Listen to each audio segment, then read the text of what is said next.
بسم اللہ الرحمن الرحیم۔ میزاب چینل کے معزز سامعین السلام علیکم۔ ویڈیو شروع کرنے سے پہلے آپ دوستوں سے ایک چھوٹی سی گزارش، اگر آپ میرے چینل پر نئے ہیں اور ابھی تک چینل کو سبسکرائب نہیں کیا تو سبسکرائب کریں اور ساتھ میں لگے گھنٹی کے بٹن کو ضرور دبائیں تاکہ ہر نئی ویڈیو کا نوٹیفیکیشن آپ دوستوں تک سب سے پہلے پہنچ سکے۔ دوستوں اگر آپ کو ویڈیو پسند آئے تو اسے لائک اور اپنے دوستوں کے ساتھ شیئر بھی لازمی کیا کریں۔ چلیے دوستوں بڑھتے ہیں اپنی آج کی ایپیسوڈ کی طرف۔ ڈیڈ نہیں، آپ نہیں آئے، میں خود آ رہی ہوں۔ شاہین کے ساتھ کچھ ٹائم بعد جاذبہ نے دریاب صاحب کو اسکائپ پر کہا تھا، پر بیٹا میرا دل عجیب ہو رہا ہے، میرا دل کر رہا ہے تم سے ملنے کا، جانے کیوں، بس میں آ رہا ہوں، کام بھی اتنا نہیں ہے، میں نے مینیجر کو سب سمجھا دیا ہے۔ دریاب صاحب نے اسے اپنی بات کہی تھی جس پر جاذبہ کا دل عجیب ہوا تھا۔ وہ کیسے اپنے باپ کے سامنے اسٹور روم میں رہے گی، کیسے؟ وہ جاذبہ خانزادی تھی جس نے ہمیشہ سے پرنسس والی لائف گزاری تھی، اور اب کچھ عرصے سے تو وہ یہ بھی بھول بیٹھی تھی کہ وہ کون ہے۔ سارا دن مختلف کاموں میں گزارتے، رات میں فری ہوتی، اسے تو اب کھانے پینے کا بھی خیال نہیں رہتا تھا۔ کتنی کمزور ہو گئی تھی وہ۔ سفید چمکتی رنگت اب زرد ہو گئی تھی، گرین آنکھیں جو چمکتی تھیں وہ اب گہرے حلقوں اور ویرانیوں کی نظر تھی۔ وہ کیا سے کیا ہو چکی تھی، صرف اپنی ایک خواہش، اپنے عشق کے لیے۔ ہاں نا، عشق ہوتا ہی ایسا ہے، انسان کی ذات کو یکسر تبدیل کر دیتا ہے، اسے کملی کر دیتا ہے۔ شاید تبھی کہتے ہیں کہ پیار، عشق، محبت ایک بہت بڑی اور لا علاج بیماری ہے۔ نام بدل دینے سے کچھ نہیں ہوتا، پیار، عشق اور محبت جذبے ہوتے ہیں دل کے ہی، اور کسی بہت خاص کے لیے ہوتے ہیں۔ کاش ان جذبوں پہ ہمارا اختیار ہوتا تو شاید ہم بہت سوچ سمجھ کر انہیں اپنے دل میں جگہ دیتے، جیسے ہر کام ہم سوچ سمجھ کر کرتے ہیں، فائدے نقصان دیکھ کر۔ مگر نہیں، ایسا ممکن ہی نہیں ہے۔ یہ تو بس لمحے ہیں، ہمارے دل کی دنیا تباہ کر دیتے ہیں، بڑے ذوق سے ہمارے دل کے تخت پر براجمان ہوتے ہیں اور ہم کچھ کر ہی نہیں پاتے، بس ہو جاتے ہیں دل کے آگے، جذبوں کے آگے، اپنے عشق کے آگے۔ Zebi are you okay? Daryab صاحب نے فکر مندی سے پوچھا تھا۔ اس سے جو جانے کہاں کھو گئی تھی، اسے تو محسوس ہی نہیں ہوا کہ اس کی آنکھیں چھم چھم برسنے لگی ہیں اور اس کے آنسوؤں سے دریاب صاحب پریشان ہو رہے ہیں۔ ایک دم ہوش میں آئی تو اپنے آنسو پوچھتے ہوئے بولی تھی، جی ڈیڈ۔ زیبی تم ٹھیک ہو نا؟ جی ڈیڈ۔ وہ زبردستی مسکرائی تھی۔ ٹھیک ہے، میں ایک دو دن میں آ رہا ہوں، اوکے؟ دریاب صاحب نے فیصلہ سنایا تھا۔ پر ڈیڈ بس زیبی میں آ رہا ہوں، مجھے تم ٹھیک نہیں لگ رہی۔ دریاب صاحب نے اس کی حالت پر چوٹ کی، جو اس وقت بکھرے سے حلیے میں تھی، شاید کام کر کے فریش نہیں ہوئی تھی۔ اوکے ڈیڈ، جاذبہ نے حامی بھری، جانتی تھی پورے 1.5 ماہ اسے بنا دیکھے کیسے گزرے ہوں گے۔ ڈیڈ میں کل بات کرتی ہوں، اوکے؟ مجھے فریش ہونا ہے، جاذبہ نے انہیں کہا تھا، اور پھر بائے کہتی موبائل سائڈ ٹیبل پر رکھ لی اور آنکھیں بند کیے ٹیک لگا لی تھی۔ بھائی یار، کیا ہو گیا ہے آپ کو؟ تم جا رہے ہو یا تمہیں دھکے دے کر نکالوں؟ صدام نے غصے سے سوال کیا تھا۔ چلا جاؤں گا، مگر مجھے ایک وجہ بتا دے اپنی حالت کی، اور میرے نکاح پر حویلی کیوں نہیں آ رہے ہیں وہ آپ؟ حمزہ نے بھی صدام کے سامنے ڈھیٹوں کی طرح بیٹھتے پوچھا تھا۔ صدام نے ایک گہری سانس لی اور صوفے کی پشت سے اپنا سر ٹکایا اور آنکھیں بند کیے کہنے لگا تھا، جانتے ہو نا جاذبہ کو، وہی جو کچھ سال پہلے آئی تھی اور عنایہ نے اس کا ایکسیڈنٹ کیا تھا۔ وہ رکا، لبوں پر مبہم سی مسکراہٹ تھی جو لمحے میں تکلیف میں بدل گئی تھی۔ اس نے پھر سے کہنا شروع کیا، اسے میں نے پہلی بار اپنے گھر کے پاس کسی کی ہیلپ کرتے دیکھا تھا، اس کے بعد اس کی معلومات کروائیں، پھر تم نے بتایا کہ وہ اغوا ہوئی ہے، میں نے اسے ڈھونڈا، وہ اب سیدھا ہو بیٹھا تھا، آنکھوں میں سرخی بڑھ گئی تھی، شاید وہ خود کو رونے سے باز رکھ رہا تھا۔ میں پاگل ہو رہا تھا، جیسے جیسے وقت گزر رہا تھا مجھے لگ رہا تھا میرا دل بند ہو جائے گا۔ پھر وہ مجھے سڑک پر ملی، کسی صدمے میں، بری حالت میں، اور میں یہ دیکھ کر مر رہا تھا کہ وہ کس اذیت میں ہوگی، مگر وہ چلی گئی۔ میں باتیں کرنے کے بہانے ڈھونڈنے لگا تھا اس سے، اور پھر میں نے اسے اردو سکھانے کے بہانے روز بات شروع کر دی، اور ہماری دوستی بڑھتی گئی۔ بابا کی وجہ سے اتنا عرصہ مجھے وہیں رہنا پڑا، مگر میں مطمئن تھا کہ اب وہ مجھ سے بات کر لیتی ہے، ہم دوست بن رہے ہیں، مگر میں تو اس سے محبت کرتا تھا نا، مجھے لگا وہ بھی محبت کرتی ہے، اور میں نے وہاں سے آتے ہی اسے پرپوز کر دیا، اور وہ منع کر گئی۔ جانتے ہو، زندگی میں پہلی بار میں ریجیکشن کے جذبے کو محسوس کر سکا ہوں، مگر پھر بھی مجھے غصہ نہیں آیا تھا، بس خود پر ہی ترس آیا تھا، اور یہ بھی پہلی بار تھا میں نے ترس کھایا، وہ بھی خود پہ۔ حمزہ پر میں نے دوبارہ کہا تو وہ مجھے یہ بول گئی کہ وہ کسی اور سے محبت کرتی ہے، اور جانتے ہو کس سے؟ ایک 40 سال کے آدمی سے، جس کی وہ دوسری بیوی ہے، جس کی وجہ سے میری جینی کی حالت بری ہے، وہ بکھری لگ رہی ہے، مگر مجھ سے وہ نفرت کرتی ہے، اسے میری محبت، میری چاہت نظر ہی نہیں آتی، اسے لگتا ہے جیسے میرے جذبے جھوٹے ہیں۔ ایک آنسو نکل کر صدام کی داڑھی میں جذب ہوا تھا، جبکہ حمزہ سن سا اسے دیکھ رہا تھا۔ اس نے مجھ پر ہاتھ اٹھایا، میری انا پر چوٹ لگی، مگر میری محبت، میرا عشق، اس نے میری انا پر وار کیا ہے اور یہی جذبہ مجھے اذیت دے رہا ہے۔ اس نے مجھے ٹھکرایا، میرا دل کر رہا ہے کہ ساری دنیا کو آگ لگا دوں یا جینی کو، مگر یہ بھی میں نہیں کر پا رہا۔ بس ایک بار وہ مجھے حاصل ہو جائے، پھر اس سے اگر اپنی بے عزتی کا بدلہ نہ لیا تو میرا نام بھی میر صدام شاہ نہیں ہے۔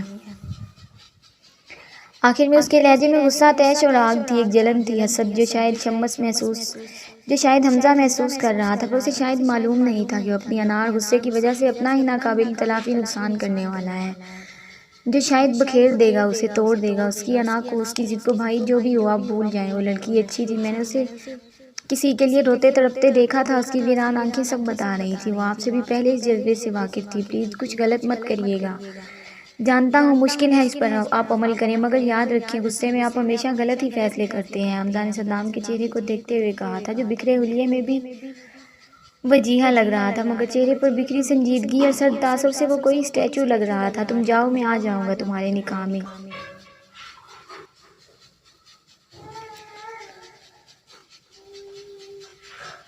صدام نے حمزہ سے کہا۔ وہ مسکرایا تھا۔ تھینکس بھائی۔ اس نے محبت سے صدام کو گلے لگا لیا تھا۔ صدام نے بھی اس کی پیٹھ تھپ تھپائی۔ اب سو جاؤ، صبح چلے جانا اپنے اپارٹمنٹ۔ صدام نے حمزہ سے کہا تو وہ سر ہلاتا گیسٹ روم کی طرف چلا گیا تھا۔ پیچھے صدام کسی گہری سوچ میں ڈوب گیا۔ اس کی سوچ کی شروعات بھی جاذبہ تھی اور اختتام بھی۔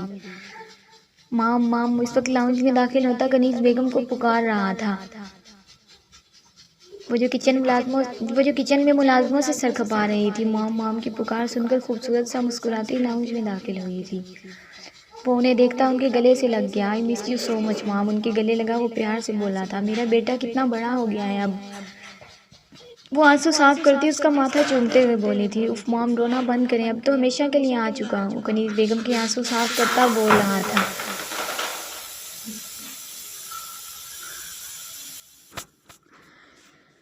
اف مام رونا بند کریں، اب تو ہمیشہ کے لیے آ چکا ہوں۔ وہ کنیز بیگم کے آنسو صاف کرتا بول رہا تھا کہ پیچھے سے جلال صاحب کی آواز آئی۔ وہ مسکراتا ہوا پیچھے مڑا تھا، صاحبزادے باپ بھی ہیں یہاں۔ ڈیڈ آپ اس وقت روٹھی ہوئی محبوبہ لگ رہے ہیں۔ وہ ان کے قریب آ کر ان کے سینے سے لگتے ہوئے بولا، سدھر جاؤ اذلان، تم پورے مہینے کے بعد واپس آئے ہو۔ جلال صاحب نے اسے یاد دلایا تھا۔ ڈیڈ بس کیا کروں میں، آپ تو جانتے ہی ہیں میرے دوستوں کے ساتھ ٹائم کا احساس ہی نہیں ہوتا، اذلان نے انہیں کہا تھا اور صوفے پر بیٹھا جہاں کنیز بیگم بیٹھی تھی اور جلال صاحب بھی ان کے ساتھ ہی ٹک گئے تھے۔ مام ویسے میں نے سنا ہے آپ نے بھائی کی شادی کروا دی ہے، اذلان نے ان سے پوچھا تھا۔ ہاں ضروری تھا کہ اس کا نکاح کروا دوں، کنیز بیگم نے اسے جواب دیا، پر مام آپ نے ابھی تک وہ پیپرز نہیں دیے، پورے 8 سال ہو چکے ہیں اب تو۔ اس کا انداز عجیب تھا، شاید وہ بے صبرا ہو رہا تھا۔ نہیں مل رہے ہیں وہ پیپرز، جانے کہاں رکھے ہیں ملک نے، ان گزرے سالوں میں بہت قریبی لوگوں سے جانا ہے میں نے، مگر یہ تو طے ہے کہ وہ پیپرز اس نے بہت احتیاط سے رکھے ہیں۔ کنیز بیگم نے کچھ غصے بھرے لہجے میں کہا، مام آپ یہ دیکھیں، اس عرصے میں آپ وہ پیپر نہیں پا سکی ہیں، مجھے سمجھ نہیں آ رہی ہے آخر کیوں نہیں مل رہے، اوپر سے آپ نے فیک بنوانے کو منع کر دیا ہے۔ بنوانے دیں نا، اذلان نے انہیں بھی پھر سے وہی آپشن دیا تھا۔ اس بار جلال صاحب نے ان کی گفتگو میں حصہ ڈالا، وہ پیپرز اگر تم نے بنوا بھی لیے تب بھی تم وہ چیز نہیں حاصل کر پاؤ گی، کیونکہ وہ اس کے نام ہے اور ابھی سے نہیں بچپن سے، سمجھے، اس لیے وہ پیپرز اگر مل جائیں تو اس ملک کو ہم نکال باہر کریں گے۔ ڈیڈ پلیز جلدی کریں، کیونکہ دادا نے میرے لیے کچھ نہیں چھوڑا، سب آپ کے اس بھتیجے کے نام کر دیا اور وہ سب پر قبضہ کر کے بیٹھا ہے، میرے لیے بس یہ حویلی اور چند زمینیں، اور اس کے پاس اپنے ماں باپ اور دادا کا بھی حصہ ہے۔ آپ دادا کے سگے بیٹے ہی تھے نا، مجھے تو شک ہوتا ہے کیونکہ بڑے آپ ہیں، اس کے باوجود بھی آپ کے پاس پراپرٹی کا 25% ہے، جبکہ وہ 75% کا اونر بنا بیٹھا ہے۔ اذلان نے اپنی بھڑاس نکالی تھی۔ جلال صاحب کا منہ سرخ ہو رہا تھا۔ اذلان مجھے غصہ مت دلاؤ، میں اسے مار بھی نہیں سکتا، کیونکہ اگر وہ مرا تو بھی ساری پراپرٹی کسی NGO کو ڈونیٹ ہو جائے گی، اور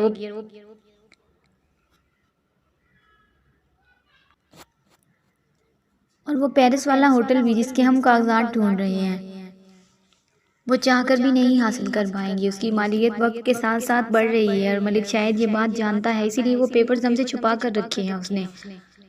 تمہاری ضد کی وجہ سے میں کہتا ہوں ملک سے سائن کروا لو پیپرز پر زبردستی، یا ایسے کہ اسے معلوم نہ ہو۔ انہوں نے اسے سمجھاتے ہوئے آخر میں ایک مشورہ بھی دیا تھا۔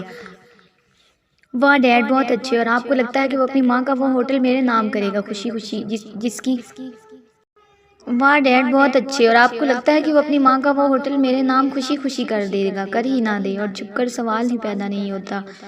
اکرم ہر وقت دم بنا ہوتا ہے، اس کی زالان نے جل کر کہا تھا۔ تم پریشان نہیں ہو، میں کچھ کرتی ہوں، میں وہ ہوٹل تمہیں ضرور لے کر دوں گی، میرے بیٹے اور شمس کی ساری پراپرٹی بھی دیکھنا، بس صبر کر لو، کنیز بیگم نے اس کے سر پر ہاتھ پھیرتے ہوئے کہا تھا۔ کیسی ماں تھی وہ، اپنے بیٹے کو روکنے کی بجائے اس کا ساتھ دے رہی تھی، پر وہ بھول رہی تھی شاید جو گڑھے ہم کسی کے لیے کھودتے ہیں اس میں خود ہی گر جاتے ہیں، اور وہ بہت جلد ان کا اصل سامنے آنے والا تھا۔ زالان نے ایک گہری سانس ہوا کے سپرد کی اور اپنے کمرے کی طرف بڑھ گیا تھا۔ جلال صاحب اور کنیز بیگم گہری سوچ میں گم تھے۔ اس کا سر چکرا رہا تھا، شاید وہ بنا کچھ کھائے کام میں لگی تھی۔ ملازمہ بھی شاید کوارٹر میں تھی، وہ سیڑھیاں اتر رہی تھی کہ اس کا پاؤں سلپ ہوا تھا اور آخر کے 3 سٹیپ چھوڑ کے زمین پر گری۔ سر کے پیچھے درد کی لہر جاگ اٹھی تھی، جبکہ پاؤں مڑنے سے کھڑا نہیں ہوا جا رہا تھا۔ اس کی آنکھیں برسنے لگی تھی، وہ رو رہی تھی، اوپر سے اسے چکر بھی آ رہے تھے۔ وہ پاؤں ہاتھوں میں تھامے جہاں شاید موچ آئی تھی، اسے اپنے سامنے کسی کے پیر نظر آئے اور پھر اس کی نظریں پیروں سے ہوتی شمس کے چہرے پر گئی تھی، جہاں سنجیدگی لیے وہ کھڑا اسے گھور رہا تھا۔ چہرہ اور نظریں بے تاثر تھیں۔ وہ میرا پاؤں مڑ گیا، وہ جلدی سے اپنے آنسو صاف کرتی شمس کو بولی، جو ایک نظر اسے دیکھ کر ایسے ہی چھوڑ کر اوپر جا رہا تھا۔ جاذبہ کی آنکھوں میں پھر سے آنسو آ گئے تھے۔ وہ ہمت کر کے بولی، شائن کیا واقعی میری غلطی قابل معافی نہیں ہے کیا؟ کچھ نہیں تھا، اس کے لہجے میں بے بسی، درد، تکلیف، آنسو، شدت، محبت، کوئی آس۔ اور شمس کے قدم رکے تھے۔ وہ پیچھے مڑا اور جاذبہ کی طرف دیکھا جو اسے ہی دیکھ رہی تھی۔ پاؤں کی سوجن دیکھ کر شمس کے دل کو کچھ ہوا تھا، مگر وہ اگنور کر دیا اور جاذبہ کے چہرے کو دیکھا جو کھڑے ہونے کی کوشش کر رہی تھی۔ کبھی آپ در عشق پر آ کر دیکھیے گا کہ کیا ملتا ہے اس در پر۔ اگر یک طرفہ عشق ہو تو ہجر کی آگ، اور اگر دو طرفہ ہو تو پھول کلیاں اور جانے کیا کچھ۔ اس نے بنا دیکھے کہا تھا، ورنہ وہ ایک بار پھر سے ہار جاتی جو وہ نہیں چاہتی تھی۔ اس نے کھڑے ہونے کی کوشش کی، مگر اسے درد نے اٹھنے نہیں دیا۔ شمس اس کے الفاظ سمجھ چکا تھا۔ اس کا دل کر رہا تھا کہ جاذبہ کے ہر درد کو سمیٹ لے، مگر وہ ایسا نہیں چاہتا تھا۔ وہ نفرت کرتا تھا، تو ہر بار جب اس کا دل جاذبہ کی طرف سے کچھ نرم پڑتا، دماغ اسے ایسا کرنے سے روک لیتا۔ اب بھی یہی ہوا تھا، مگر جاذبہ کے الفاظوں نے اسے کچھ پل کے لیے سٹل کیا تھا، مگر صرف کچھ پل۔ وہ واپس سے اپنے خول میں چھپ چکا تھا۔ ہوگی بکواس، اب دفع ہو جاؤ یہاں سے، شمس نے سرد لہجے میں کہتے اپنی نظروں کا زاویہ بدلا، کیونکہ جاذبہ کے آنسو اسے بے چین کر رہے تھے۔ وہ سیڑھیوں کے ساتھ لگی گرل کے سہارے کھڑی تھی، مگر تکلیف کی وجہ سے لڑکھڑائی، جسے فوراً اسے شمس نے پکڑا تھا۔ جاذبہ ایک بار پھر اس کی قربت میں ساکت ہوئی تھی۔ وہ سانس روکے کھڑی تھی، سن سکتی تھی کہ اس کی باہوں میں جس کا بازو اس کی کمر میں تھا، اور وہ بھی جاذبہ کی بڑی گرین آنکھوں میں کچھ پل کے لیے کھو سا گیا تھا۔ جہاں وہ شمس کی کالی آنکھوں میں ایک الگ جذبہ دیکھ دل میں خوش ہوئی تھی، وہیں شمس جاذبہ کی آنکھوں میں تکلیف دیکھ بے چین ہوا تھا، مگر یہ بے چینی زیادہ دیر کی نہیں تھی، کیونکہ دماغ اس پر پھر سے حاوی ہو رہا تھا۔ وہ فوراً دور ہوا اور بولا، اگر چلنا نہیں آتا تو مت چلا کرو، گرتی پڑتی نہ رہا کرو، کیونکہ میری نظروں میں تم پہلے ہی گری ہوئی ہو۔ لفظوں سے اسے تکلیف پہنچا کر وہ اوپر جا چکا تھا، اور جاذبہ کی آنکھیں پھر سے بھیگی تھیں۔ میں اتنی بری ہوں شائن کہ آپ کو میری تکلیف پر بھی کچھ نہیں ہوا کیا؟ میرا جرم اتنا بڑا ہے؟ وہ خود سے دھیمے سے بڑبڑائی، بیوی جی کیا ہوا آپ کو؟ وہ اور بھی سوچتی کہ نوری بھاگتی ہوئی اس تک آئی تھی۔ کچھ نہیں، گر گئی تھی، تم مجھے روم تک لے جاؤ، جاذبہ نے اپنے آنسو صاف کرتے ہوئے کہا۔ جی بیوی جی، وہ جلدی سے کہتی اسے اسٹور روم میں موجود سنگل بیڈ پر